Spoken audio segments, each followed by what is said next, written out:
இதுக்கு இவ்வளோ முக்கியத்துவம் கொடுத்து நம்ம சொல்கிறோன்னா, பெரும்பாலும் நவ கிரகங்களில் சூரியனோட பிரதிபலிப்பாக விளங்குறது இந்த வெள்ளருக்கு செடி அப்படின்ட்டு தான் குறிப்பிடப்படுது.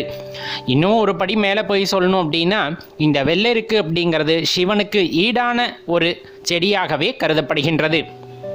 அதேபடி சிவனுக்கு ஈடா அப்படின்ட்டு பார்த்தோன்னா, இந்த வெள்ளருக்கு செடி பார்த்தீங்க அப்படின்னா 12 வருஷத்துக்கு தண்ணீர் இல்லாமல் வெறும் சூரிய ஒளியை மட்டுமே உட்கிரகித்து கொண்டு வளரக்கூடிய ஆற்றல் படைத்தது அப்படின்னு சொல்கிறாங்க.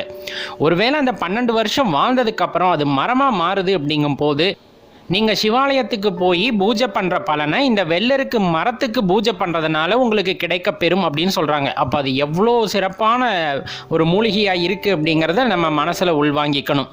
இதில் பார்த்தீங்க அப்படின்னா, இந்த வெள்ளருக்கு பில்லி சூனியத்தை போக்கக்கூடிய ஆற்றலும் அதே போல் எதிர்மறை ஆற்றல்களை தகர்த்தெறியக்கூடிய ஆற்றலும் உண்டு அப்படின்னு கருதப்படுது.